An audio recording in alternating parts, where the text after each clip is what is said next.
সমগ্র বরাক উপত্যকা সহ বিভিন্ন এলাকার গুরুত্বপূর্ণ খবরের মধ্যে স্বাগতম। আজ হলো 4 ফেব্রুয়ারি বুধবার। আজকের প্রথম খবরটি হলো মাধ্যমিক ও উচ্চ মাধ্যমিকের চূড়ান্ত পরীক্ষা হতে চলেছে। 2026 সালের মাধ্যমিক এবং উচ্চ মাধ্যমিক অর্থাৎ এইচএস ও এইচএসএলসি চূড়ান্ত পরীক্ষা শুরু হতে চলেছে। আগামী 10 ফেব্রুয়ারি থেকে শুরু হতে চলেছে মাধ্যমিক এবং চলবে 27 ফেব্রুয়ারি পর্যন্ত। অন্যদিকে কলা, বিজ্ঞান, বাণিজ্যিক এবং বৃত্তিমূলক কোর্স নিলে এইচএস অর্থাৎ উচ্চ মাধ্যমিক পরীক্ষা শুরু হচ্ছে 11 ফেব্রুয়ারি থেকে এবং 16 মার্চ পর্যন্ত চলবে। এই দুই শ্রেণীর খুবই গুরুত্বপূর্ণ পরীক্ষা ভালোভাবে হওয়ার জন্য যাবতীয় প্রস্তুতির সুষ্ঠু পদক্ষেপ নিয়েছে অসম রাজ্য বিদ্যালয় শিক্ষা সংসদের ডিভিশন 1 এবং ডিভিশন 2 কর্তৃপক্ষ। মাধ্যমিক পরীক্ষা যে 10 ফেব্রুয়ারি থেকে শুরু হবে, ইহাতে সর্বমোট পরীক্ষার্থীর সংখ্যা 4,48,356 এবং সাথে উচ্চ মাধ্যমিক পরীক্ষায় যে 11 ফেব্রুয়ারি থেকে শুরু হতে চলেছে, ইহাতে সর্বমোট ছাত্রছাত্রীর সংখ্যা 3,30,744 জন। বরাক উপত্যকার 3 জেলার পরীক্ষার্থী অর্থাৎ ছাত্রছাত্রীর সর্বমোট সংখ্যা কাছাড়ে মাধ্যমিক পরীক্ষার্থীর সংখ্যা 16,496, হাইলাকান্দি জেলায় 6,875, শ্রীভূমি জেলাতে 11,549 জন, কাছাড়ে উচ্চ মাধ্যমিক 26,385 জন, হাইলাকান্দিতে উচ্চ মাধ্যমিক পরীক্ষার্থীর সংখ্যা 10,409 জন, শ্রীভূমি জেলাতে উচ্চ মাধ্যমিক পরীক্ষার্থীর সংখ্যা 18,028 জন। এই দুই শ্রেণীর পরীক্ষা খুবই সুষ্ঠুভাবে হওয়ার জন্য অসম রাজ্য বিদ্যালয় শিক্ষা সংসদের ডিভিশন 1 এবং ডিভিশন 2 কর্তৃপক্ষ খুবই সুষ্ঠুভাবে যাবতীয় প্রস্তুতি নিয়েছে। এর পরবর্তী খবরটি হলো হাইলাকান্দি জেলায় স্কুল ইন্সপেক্টরের এক বিজ্ঞপ্তি। হাইলাকান্দি জেলার দামচড়ায় যে উচ্ছেদ অভিযান চলছে, এই উচ্ছেদ অভিযানকে কেন্দ্র করে এই পদক্ষেপ নেওয়া হয়েছে। হাইলাকান্দি জেলার স্কুল ইন্সপেক্টরের বিজ্ঞপ্তি মতে হাইলাকান্দি জেলার গাড়মুড়া রেঞ্জের দামচড়ায় সব ধরনের শিক্ষা প্রতিষ্ঠান গত মঙ্গলবার থেকে বন্ধ।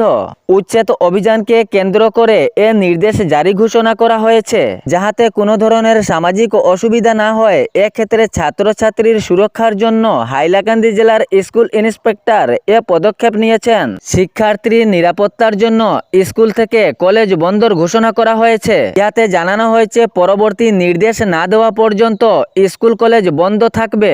দামছড়া ক্লাস্টার, জামিরা দ্বিতীয় ক্লাস্টার ও গাড়মুড়া হিল দ্বিতীয় ক্লাস্টারের শিক্ষা প্রতিষ্ঠান বন্ধ ঘোষণা জারি করা হয়েছে। দামচড়ায় উচ্ছেদ অভিযান থাকাকালীন অবস্থায় সেই এলাকার পার্শ্ববর্তী শিক্ষা প্রতিষ্ঠান বন্ধ ঘোষণা। এর পরবর্তী খবরটি হলো গত সোমবার থেকে দামচড়ায় চলছে উচ্ছেদ অভিযান। দক্ষিণ হাইলাকান্দির দামচড়ায় উচ্ছেদ অভিযান চলছে। বুলডোজারের ডাক গর্জে উঠেছে দক্ষিণ হাইলাকান্দি অর্থাৎ গাড়মুড়ায়।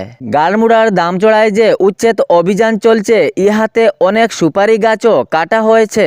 যন্ত্রপাতির সাহায্যে গাছগুলো কেটে ফেলা হচ্ছে।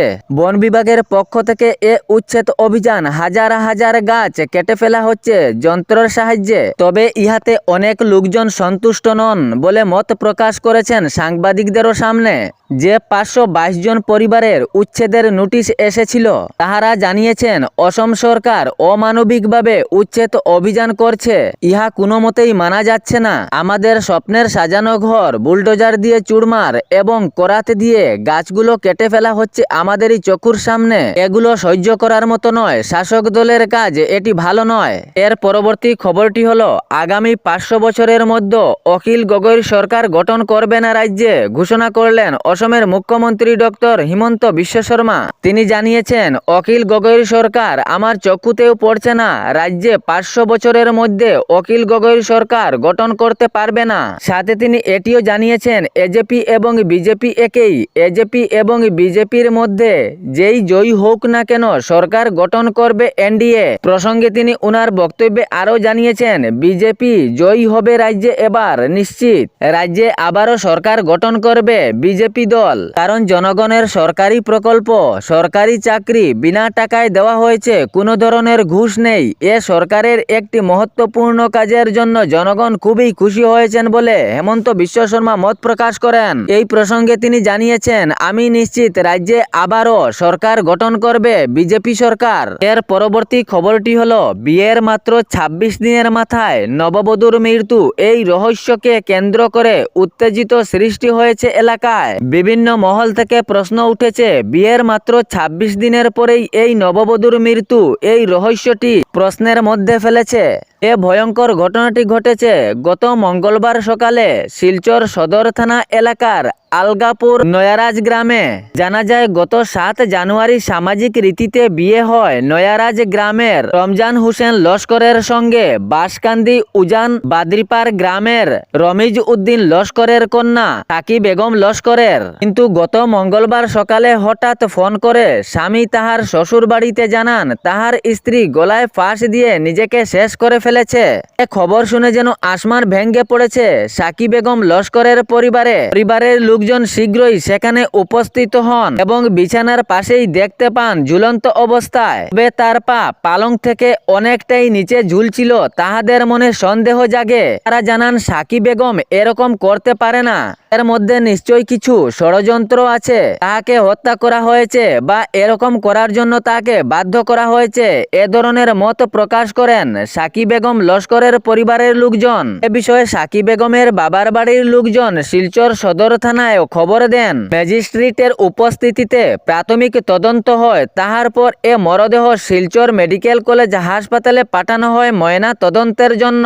সাকি বেগমের বাবার বাড়ির লোকজন জানান, ২৬ দিনের সংসার সুখের ছিল না। তাহাকে মানসিক নির্যাতন করা হতো বলে অভিযোগ উঠেছে। শীঘ্রই তদন্তের দাবি জানিয়েছেন নিহতের পরিবারের লোকজন। এ ছিল বরাক উপত্যকা সহ বিভিন্ন এলাকার গুরুত্বপূর্ণ খবর। এরকম নিত্য নতুন খবর পাওয়ার জন্য চ্যানেলটি সাবস্ক্রাইব করে রাখবেন এবং ভিডিওটি লাইক করে শেয়ার করতে ভুলবেন না, যাতে সঠিক সংবাদগুলো অন্যজনের কাছে পৌঁছায়। ধন্যবাদ।